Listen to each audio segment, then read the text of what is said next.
तो ये WhatsApp guys, कैसे हैं आप लोग। तो आज मैं द कारपेंटर असासिन का न्यू एपिसोड लेके आ चुका हूँ और मुझे पता है कि मैं बहुत ज़्यादा लेट हो गया इसका एपिसोड लाने में और शायद से 2 से 3 हफ्ता हो चुका है, लेकिन उसके लिए मैं तहे दिल से माफ़ी मांगता हूँ। लेकिन अब से मैं इसका एपिसोड रेगुलर अपलोड कर दूँगा और जो पीछे का एपिसोड है वो भी अपलोड कर दिया जाएगा 1 दिन के अंदर ही।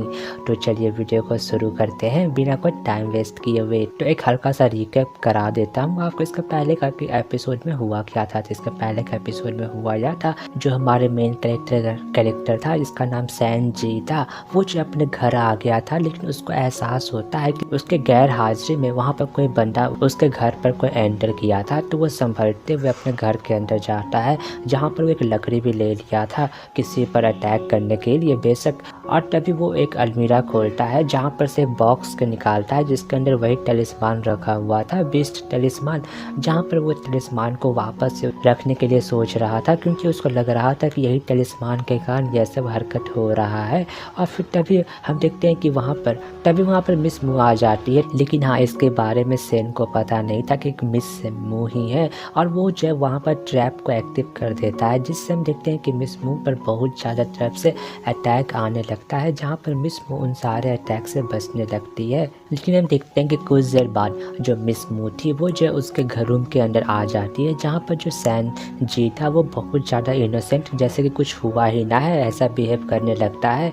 तभी मिस मू उससे पूछती है कि आखिर में तुमने यह सब बाहर क्या हरकत करके रखा है। तो सैन बता रहा था कि देखिए, मैं बहुत ज़्यादा दूर रहता हूँ सिटी से और यहाँ पर अक्सर बीस्ट मॉन्स्टर लोग अटैक करते रहते हैं, तो मुझे यह ना चाहते हुए भी करना पड़ता है ताकि मैं सेफ रह सकूँ। और आपको तो पता होना चाहिए कि मैं कारपेंटर हूँ, तो मेरा यह सब बायां हाथ का खेल है। तभी हम देखते हैं कि वो मिस मू को चाय ऑफर कर रहा था, क्योंकि मिस मू बैठ गई थी उसके सामने तभी। लेकिन मिस मू उसको इग्नोर करते हुए वो उसके ऊपर शक करते हुए बोल रही थी कि आखिर में तुम दिन भर करते ही क्या हो। तो सैन बता रहा था कि मैं दिन भर अपने शॉप में वर्क करता हूँ और फिर घर आ जाता हूँ और मैं कोई भी काम ना करता हूँ। तो मिस मू बोल रही थी कि आखिर में उस पर शक करते हुए कि आखिर में तुम सिटी से इतना दूर ही क्यों रहते हो, सिटी में भी तो रह सकते हो। तो सैन बता रहा था कि देखिए, मैं एक कारपेंटर हूँ और जब मैं काम करता हूँ तो उससे बहुत ज़्यादा नॉइज़ होता है। जो मेरे पड़ोसी हैं वो इससे बहुत ज़्यादा गुस्सा होते हैं, इसलिए मैं यहाँ पर रहता हूँ। तो मिस मू बोल रही थी कि अच्छा, यह बात छोड़ो, लेकिन यह बात भी है कि जहाँ कि तुम्हारे हिसाब से तुम हमेशा जो है सिटी के बाहर रहते हो, लेकिन यह बात भी गौर करने की है कि जहाँ कहीं भी मर्डर होता है तुम वहाँ पर मौजूद रहते हो। और आखिर में तुम क्यूइंग ही टावर में क्यों ही गए थे। ये बात सुनकर सैन उसको बोल रहा था कि यह बात तो आपको भी पता है कि मुझे वहाँ पर प्रिंसेस ने बुलाया था, तो मुझे ना चाहते हुए भी जाना पड़ा क्योंकि मैं एक कारपेंटर हूँ। लेकिन जब मैं वहाँ पहुँचा तो उसने मुझे बहुत ज़्यादा ही गलत तरीक़ा से फंसाने का कोशिश किया और आपको उसके आगे पता ही है कि क्या क्या हुआ था। तो ये बात सुनकर मिस मू बोल रही थी कि हाँ, तुम्हारी बात तो सही है, लेकिन तब भी मैं तुमसे अभी पूछना चाहती हूँ कि आखिर में 3 दिन पहले तुम क्या कर रहे थे बाइसन सिटी में और तुम वहाँ पर क्या करने ही गए थे। ये बात सुनकर सैन बहुत ज़्यादा हैरान हो गया था और उसको बता रहा था कि आपको यह पता होना चाहिए कि मेरे पास एक पेट है जो कि हमेशा बहुत ज़्यादा बेशर्म जैसा इधर उधर घूमते रहता है, तो मुझे उसको पकड़ने के लिए कहीं भी जाना पड़ता है। और बोल रहा था कि क्या आप मेरे पर शक कर रहे हैं कि जितना भी मर्डर हुआ वो सब मैंने ही किया है। तो मिस मू बोल रही थी कि बेशक मैं तुम पर शक कर रही हूँ, क्योंकि जब कभी भी जहाँ मर्डर होता है तुम वहाँ मौजूद होते हो और उसके बाद फिर तुम जो उस केस को सॉल्व करने में मदद भी करते हो। क्या तुम्हें लगता ना है कि यह बहुत ज़्यादा ही अजीब है।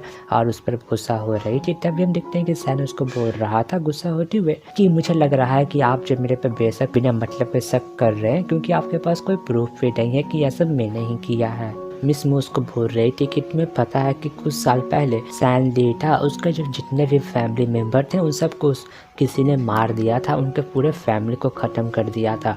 और इसमें कोई शक की बात नहीं है कि तुम जो उसी फैमिली से बिलोंग करते हो, क्योंकि तुम्हारा नाम भी सैन है। और ऐसा हो सकता है कि तुम जो यहाँ पर बदला लेने के लिए आए हुए हो। सैन बोल रहा था कि आप गलत समझ रहे हैं कि जो सैन ली था मैं उसके फैमिली से बिलोंग नहीं करता हूँ। बेशक मेरा नाम सैन है, लेकिन मैं सैन सिटी से बिलोंग करता हूँ। तो ये सब बात सुनकर मिस मू बोल रही थी कि अगर मैं गलत नहीं हूँ तो तुम 6 महीने पहले ही यहाँ पर आए हुए हो और यहाँ पर रहने लगे हो इस सिटी में। और उसको बता रही थी कि देखो कि जब तुम यहाँ पर आए उसी समय से यह सब मर्डर का शुरू हुआ है और इसका पैटर्न बिल्कुल सेम है जैसा कि सैन लिंक के फैमिली के साथ हुआ था। तो अब तुम मुझे यह बताओ कि मैं तुम पर शक क्यों ना करूं। और फिर तभी वो उस अलमीरा के पास जाती है और वो उसी बॉक्स को लेने लगती है जिसके अंदर जो है सैन ने तलिस्मान को रखा था।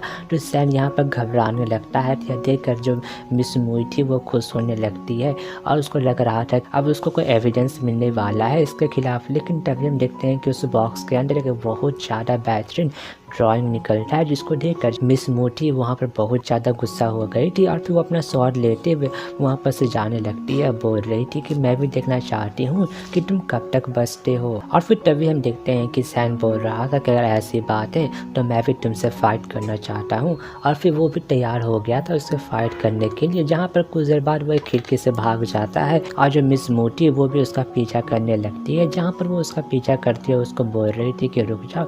लेकिन हम देखते हैं कि सैन उसको बार बार यही बोल रहा था मैं निर्दोष हूँ, मेरा इसमें कोई भी हाथ नहीं है। जहाँ पर वो लोग भागते भागते सिटी में आ गया था और रात भी होने वाला था, शाम हो चुका था। और तभी हम देखते हैं कि वहाँ पर कुछ रॉयल गार्ड्स जा रहे थे।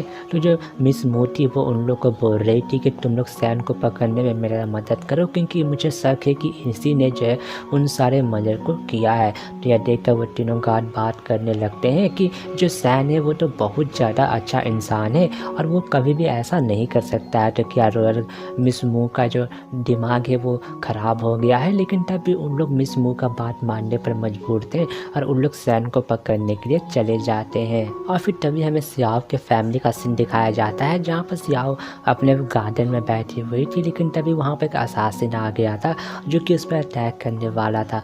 लेकिन हम देखते हैं कि सैन बीच में आके सियाओ को बचा लेता है और बोल रहा था कि मिस्टर वैन मुझे पता था कि यह आप ही हैं, तो आप अपना मार्क्स हटा सकते हैं। क्या देखकर जो मिस्टर वैन था बोल रहा था कि तुम्हें पता है, तो अब क्या बात है। मिस्टर वैन उससे पूछता है कि आखिर में तुम्हें यह कैसे पता चला।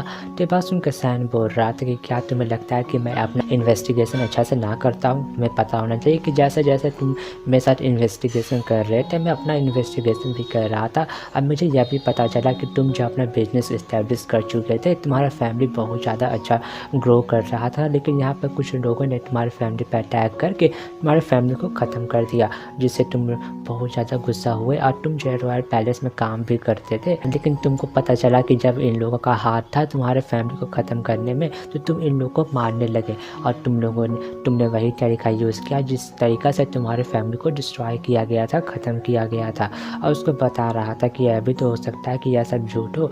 मिस्टर वैन बोल रहा था कि यह सब झूठ कैसे हो सकता है, कि यह सब चीज़ के बारे में मैंने पूरा इन्वेस्टिगेशन किया, यहाँ पर जितने भी सिटी में बंदे हैं उन सब से पूछताछ किया, प्रूफ थे वो सब चीज़ को भी मैंने इकट्ठा किया है। सैन फैमिली का ख़त्म होने में इन लोगों का ही हाथ है। और तभी मिस्टर वैन बोल रहा था कि देखो कि मेरे फैमिली का बदला लेना ही मेरे लिए सब कुछ है और इन लोगों ने मेरे फैमिली को मारा है तो मैं इनसे बदला लेके रहूँगा।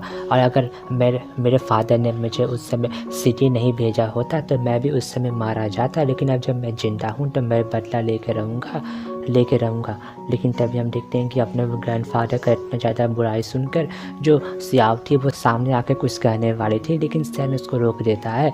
तभी मिस्टर वैन बोल रहा था कि देखो मुझे पता है कि तुम्हारा इसमें कोई भी गलती नहीं है, तुम यहाँ से जा सकते हो। लेकिन अगर तुमने यहाँ पर रहना का डिसाइड कर लिया है तो मेरे रास्ते में जो कोई भी आएगा मैं उन सबको मार दूंगा। तो इसका यह सब बात सुनकर सियाव डर के सैन के पीछे छुपने लगती है। तभी वो मिस्टर सैन जो है अटैक कर देता है। लेकिन हम देखते हैं कि जो सैन था वो उस अटैक को रोकने लगता है, सियाव को कुछ होने नहीं देता है। लेकिन सैन को यहाँ पर दिक्कत हो रहा था कि तभी वहाँ पर मिस मू आ जाती है। अब बोल रही थी सैन पर गुस्सा होते हुए कि मैंने कहा था कि मैं आ रही हूँ तो तुम्हें यहाँ पर बीच में आने का ज़रूरत ही क्या था, क्या तुम पागल हो गए हो।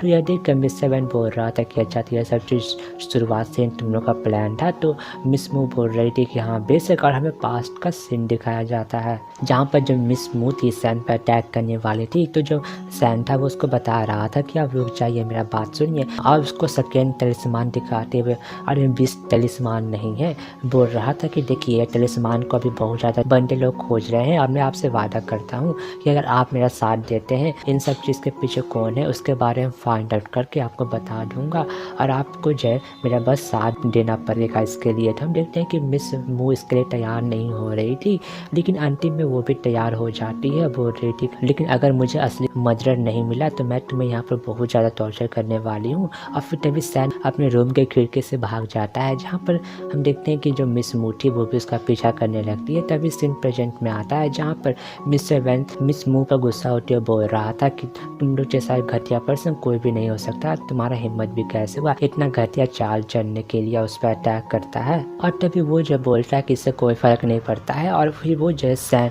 सियाओ पर अटैक करता है, लेकिन सैन उसको बचा लेता है। और फिर वो गार्ड मिस्टर वैन वहाँ से भागने लगता है। तो देख कर जो रॉयल गार्ड थी यानी कि मिस मू उसका पीछा करने लगती है, जहाँ पर हम देखते हैं कि सियाओ जो है सैन से इम्प्रेस हो गई थी उसका ये सब हरकत देख कर। और इसी के साथ हमारा एपिसोड यहीं पर ख़त्म होता है।